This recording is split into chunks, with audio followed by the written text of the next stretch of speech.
अस्सलाम वालेकुम। Biology 9 chapter number 3 biodiversity lecture number अगर हम देखें तो हमारी बुक के मुताबिक 3.6.2 होगा, लेकिन जो मेरे अकॉर्डिंगली लेक्चर चल रहे हैं वो लेक्चर नंबर है 15। तो आज का जो हमारा टॉपिक है उसका नेम है डिफॉरेस्टेशन एंड ओवर हंटिंग। तो हमने पीछे कुछ डेफिनेशन के बारे में पढ़ा था, जिसमें हमने पढ़ा था इंडेंजर्ड स्पीशी और एक्सटिंक्ट स्पीशी। इंडेंजर्ड स्पीशी ऐसे स्पीशी थे जिनको खतरा था नापैद होने का, और उसके बाद हमारे पास एक्सटिंक्ट स्पीशी ऐसे स्पीशी थे जो कि मुकम्मल तौर पर ख़त्म हो चुके थे। आज हमने ऐसी स्पीशी जो कि नापैद हो चुकी हैं उनकी वजूहात के बारे में पढ़ना है कि वो किस वजह से नापैद हो चुकी हैं। ठीक है, तो हमारा जो लेक्चर है उसका नेम है डिफॉरेस्टेशन एंड ओवर हंटिंग। तो हमारे पास डिफॉरेस्टेशन का क्या मतलब है, पहले तो हम इसका लिटरल मतलब पढ़ लेते हैं। डी का वर्ड जिसके साथ भी लग जाता है वो हमारे पास होता है रिमूवल। अब यहाँ पे हमारे पास TION का मतलब होता है किसी भी वर्ड के साथ लग जाए तो हमारे पास होता है प्रोसेस। डिफॉरेस्टेशन का मतलब है जंगलात का कटाव, जंगलात का काटना, जंगलात को ख़त्म करना। और ओवर हंटिंग का मतलब हमारे पास क्या है, हंटिंग का मतलब है शिकार करना, ओवर का मतलब है ज़रूरत से ज़्यादा। तो ज़रूरत से ज़्यादा शिकार करने को हम क्या कहते हैं, ओवर हंटिंग कहते हैं। उसके बाद अगर हम इसकी डेफिनेशन के बारे में पढ़ें तो वो हमारे पास कुछ इस तरह से होती है। Deforestation means cutting down of trees for the conversion of forest to non forest land. कहते हैं हमारे पास फॉरेस्ट को काट कर एक फॉरेस्ट लैंड को कन्वर्ट कर देना नॉन फॉरेस्ट लैंड में, वो हमारे पास क्या कहलाता है, डिफॉरेस्टेशन कहलाता है। कि मुकम्मल तौर पर जंगलात को काट कर उसको गैर जंगलात वाली बगैर जंगल वाली जगह में कन्वर्ट कर देना, वो हमारे पास क्या कहलाता है, deforestation. The destruction of the significant area of forest has resulted in a degraded environment with reduced biodiversity। ये हमारे पास जो है बायोडाइवर्सिटी को रिड्यूस कर देते हैं, जो कि हमारी इन्वायरमेंट पर एक्ट करती हैं। तो ये हमारे पास थी डेफिनेशन।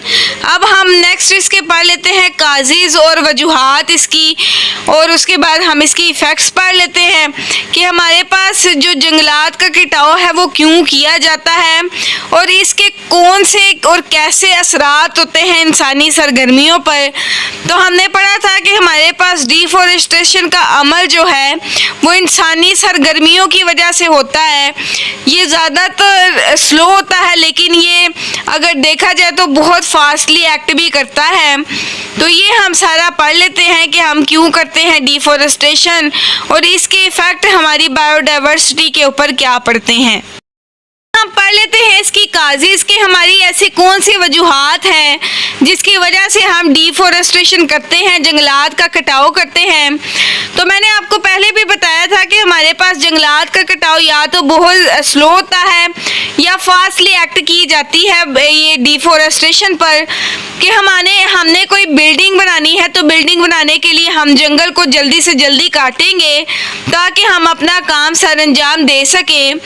और अगर हमारे पास स्लो डिफॉरेस्टेशन होती है तो वो क्या है, हमारे पास डिफॉरेस्टेशन की जो मेन काजीज हैं वो क्या है कि हम फॉरेस्ट को इसलिए काटते हैं कि हम ज़्यादा से ज़्यादा लकड़ी बना सकें, या फिर दूसरी वजूहात ये है कि हम उस फॉरेस्ट को काट कर, जंगल को काट कर वहाँ पर ज़राअत का काम करें, एग्रीकल्चर क्रिएट करें, या फिर हम अर्बन डेवलपमेंट काज करें। तो ये हमारे पास तीन मेन काजीज हैं किसकी, डिफॉरेस्टेशन की। तो हम ये पढ़ लेते हैं।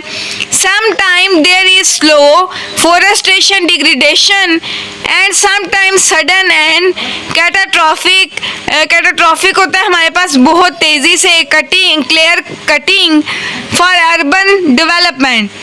Deforestation can be resulted by deliberate removal of forest for wood, agriculture and urban development। तो ये हमारे पास तीन वजूहात थी किसकी, डिफॉरेस्टेशन की। अब हम पढ़ लेते हैं इसका इफेक्ट। अगर हम इफेक्ट्स की बात तो सबसे पहले हमारे पास जो इफेक्ट बनता है वो है हमारे पास क्लाउड फॉर्मेशन। तो ये हमारे पास ऐसा इफेक्ट है, अगर मैं बात करूँ तो हमारे पास जो डिफॉरेस्टेशन होती है ना, वो इफेक्ट सबसे पहले करती है क्लाइमेट पर, वहाँ की आबो हवा को चेंज करती है, जिससे हमारे पास जो क्लाउड फॉर्मेशन है वो डिक्रीज कर जाती है। रेनफॉल हमारे पास रेनिंग प्रोसेस क्या हो जाता है, डिक्रीज हो जाता है, जो कि सबसे पहले वजूहात बनता है किसकी वजह बनता है, इफेक्ट करता है किसको, हमारे क्लाइमेट को। लेते हैं इसको, deforestation effect the amount of water in soil moisture in atmosphere when there are no trees to keep soil in place and there are more chance of soil erosion. Erosion का मतलब होता है कि जमीन जो हमारा ज़मीनी कटाव होता है उसका बाइस बनता है। ये क्या बाइस बनती है, हमारे पास किसको इफेक्ट होता है, हमारी ज़मीनी कटाव को क्या इफेक्ट करती है, डिफॉरेस्टेशन। जाहिर सी बात है, जब जंगल ही काट दिए जाएंगे तो वहाँ की जो आबो हवा है, वहाँ की जो क्लाउड फॉर्मेशन है वो तो डिक्रीज होगी ना। तो ये भी हमारे पास मेन वजह है किसकी, डिफॉरेस्टेशन की, जो कि हमारे एटमॉस्फेयर को, जो हमारे क्लाइमेट को क्या करती है, डिस्टर्ब करती है। उसके बाद अगर हम बात करें तो अगर हमारे पास हैवी रेनफॉल होता है तो वो हमारे पास कुछ ऐसे इम्पोर्टेंट जो हमारे पास एसेंशियल न्यूट्रिएंट्स होते हैं उनको क्या कर लेता है, बहा के ले जाता है। और जब वो बहा के ले जाता है तो इससे हमारे पास जो क्लाउड फॉर्मेशन होती है, हमारे पास फ्लूड बनते हैं, सैलाब आता है, जो कि हमारी डिफॉरेस्टेशन की वजह बनता है। जैसे कि heavy rainfall wash the soil into the river, essential nutrient are washed out of soil, river become choked up with mud and slit. हमारे पास ये क्या बन जाती है, ये हमारे पास हैवी जो वाटर है वो बहा के ले जाता है सॉइल को रिवर में, जिससे हमारे पास बहुत से एसेंशियल न्यूट्रिएंट्स को वॉश आउट कर दिया जाता है, वो बह जाते हैं। और आगे से क्या होता है, गेट स्टोर इन डैम, जो कि डैम में स्टोर हो जाते हैं, and reduce there water storage capacity. ये हमारी वाटर स्टोरेज कैपेसिटी को क्या कर देता है, रिड्यूस कर देता है, ख़त्म कर देता है, कम कर देता है। Deforestation also contribute to decrease the transpiration. ये हमारे पास ट्रांसपायरेशन, आबी बहरात जो हमारे पास होते हैं उसका रेट कम कर देता है, विच lesson cloud formation and ultimately reduce the source of rain. ये हमारे पास सोर्स ऑफ रेन को भी क्या कर देता है, डिक्रीज कर देता है। उसके बाद हमारे पास जो दूसरा इफेक्ट है वो क्या है, फॉरेस्ट स्पोर्ट। ये हमारे पास बायोडाइवर्सिटी को भी क्या करता है, इफेक्ट करता है। जाहिर सी बात है, जब हमारे पास जंगलात ही नहीं होंगे, तो जंगलात जब नहीं होंगे तो हमारे पास जो बायोडाइवर्सिटी है, जो हमारे पास ज़िंदगी है प्लांट एंड एनिमल की, वो हमारे पास एग्जिस्ट ही नहीं करेगी। ठीक है जी। The utilisation of forest product timber fuel wood. Timber हमारे पास ऐसी लकड़ी को कहते हैं जो कि इमारती कामों के लिए यूज़ हो जाती है, और लंबर हम उसको कहते हैं जो कि जलाने के प्रोसेस के लिए यूज़ होती है। उसके बाद क्या है, today development countries to utilize timber for building wood pulp and for making paper. ये मैंने टिम्बर के यूजेस बताए हैं। उसके बाद क्या है, forest extract carbon dioxide and प्लूटेंट from air. उसके बाद हमारे पास क्या करती है, अगर हमारे पास जंगलात नहीं होंगे तो हमारे पास कार्बन डाइऑक्साइड और ऑक्सीजन का रेट भी क्या होगा, डिक्रीज होगा, जो कि इफेक्ट काज करेगा। उसके बाद क्या है, forest valued for the aesthetic beauty and tourist attraction. हमारे पास जब जंगलात नहीं होंगे तो हमारे पास हमारी मुल्क की खूबसूरती खराब होगी, जिससे हमारे पास बहुत से टूरिस्ट होते हैं जो कि हमारे पास पिकनिक मनाने के लिए मुल्क में आते हैं टूर के तौर पर, उनकी भी अट्रैक्शन को क्या होगा, इफेक्ट होगा। In the province Khyber Pakhtunkhwa the choose canopy forest are shrinking at approximately 1% per year. उसके बाद हमारे पास क्या आ जाती है, ओवर हंटिंग। ज़रूरत से ज़्यादा शिकार को हम क्या कहते हैं, ओवर हंटिंग कहते हैं।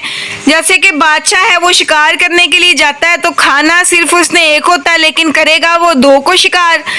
अब ज़रूरत से ज़्यादा शिकार को हम क्या कहते हैं, ओवर हंटिंग, जो कि हमारी एटमॉस्फेयर, जो हमारे जो इन्वायरमेंट बायोडाइवर्सिटी को क्या करता है, इफेक्ट करता है। Over hunting has has been a significant cause of the extinction of hundreds of species and आगे हमारे पास क्या है, endangerment of many more such as ibex, आगे क्या है हमारे पास, मारखोर है, ऐसे स्पीशी जिनको खतरा है एक्सटिंक्ट होने का, जो कि मुकम्मल तौर पर एक्सटिंक्ट होने के बराबर है, उसे हम क्या कहते हैं, इंडेंजर्ड स्पीशी।